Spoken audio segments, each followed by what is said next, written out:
So a couple of things I wanted to talk about today. Do a bit of a answering your questions, a bit of a Q&A. So I get a few comments come through on YouTube, and a lot of people always ask me questions about what I'm doing and how it all works, because it's still new to a lot of people, and like it was to me only 8-9 months ago. I was sort of diving head first and didn't really know a lot either. So I thought to answer a few of your questions today. Again, if you have more questions, feel free to drop them in the comments on this video. Hopefully one day soon I have time to do a live Q&A as well. But in regards to the Turo business, Mr. Slow AZZ has left a comment. I just started a small workshop looking for something to fill the gaps between customers. Thanks. A couple of questions. Are the cars registered in a company name, and what happens with speeding fines? So a couple of things. Congratulations on getting a workshop up and going. It's not an easy feat. It's a tough industry, so hats off to you for giving it a crack. I wish you all the best. It's definitely a good way to fill the gaps that you have with customers, especially someone who may have a big mechanical job that's going to take a week or so. You can now offer them a car to get them out of trouble. Plus, you can earn a little income off that as well. You can then change the price if you need to try and help them out with that way as well. But it's certainly a good way to fill those gaps and provide additional income, whether it's 10, 20, 30k a year to offset some rent. So back to your questions. Are the cars registered in a company? So when I first started the cars, I had them just registered in my personal name, because I had no idea what I was doing. And then I had another car registered in one of my other company names. So I listed that on. Since then, and since I'm now running it like a long-term business with its own entity as such, I run all the cars through a PTY and a trust. The trust owns all the vehicles now. They're all registered that way as well. The only issue I have, I think, again, I'm not an accountant. I have no idea, so don't take my advice. Go and see an accountant, get proper advice for your specific situation. But when you have cars in companies, when you sell them, you have to pay the GST on those. I think what you can do in Australia is become a registered motor trade dealer, get a dealer's license, which I think I'll look at pretty soon. So that way I can buy and sell as many cars as I want during the year and sort of save on that GST component. I think, again, I'm not sure. I'm still finding that out myself, but in the early days, if you're only going to do 1 or 2 cars, it may just be worthwhile to have them in your personal name or your mechanic shop's company entity as well.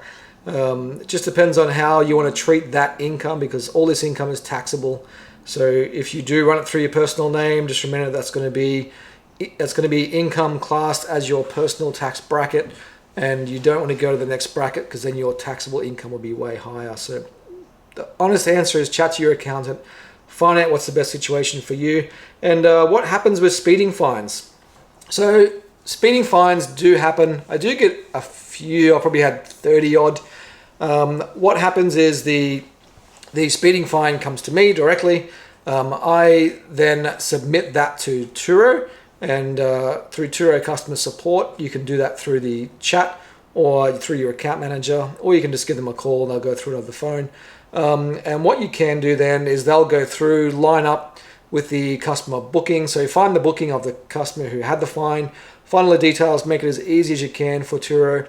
They'll then give you, once they confirm that customer was the actual person who had that fine, they'll then send you the details of that customer. So the name, address, license number, all the details. So when you're on that speeding fine, you can then transfer that fine into them, take it to a JP, sign a stat deck. It is a bit of a process. Is it a pain in the ass? Yes. It is a pain in the ass. It does take time, but with any business, you're going to have problems. This is just one of those things that forms part of this business, and that's just part of it. It's not the end of the world. It just takes a bit of time. Make sure you do it. Make sure you do it on time, because if you don't, that fine will stay in your name. All of mine I've gone through. I've had no issue. I have had no fines in my name. Actually, funnily enough, I did get a letter once to say that someone had been pulled over and been given a fine on the spot, and I got a letter in the mail to say that, to notify me that someone had been fined using my car. there was no issue to me at all. Just that's a common courtesy they had. So that was interesting. The other one is insurance. Another question people have is insurance. How does insurance work? So insurance, your cars are covered by Turo insurance when they're being utilized on the Turo platform. So when someone has a booking and they've picked the car up, the minute they pick it up, it is insured by Turo. If you're not sure, go check the Turo terms and conditions just to clarify, but when the car is returned, it is then your responsibility. So during the time it's hired, it's Turo's responsibility. So for me, I insure all my cars anyway, because I don't want to have the situation where I'm not covered or I haven't taken a photo the correct time of the booking or something. Who knows what may happen. So I just make sure I'm covered across everything. So with insurance as well, there is a company called CIL.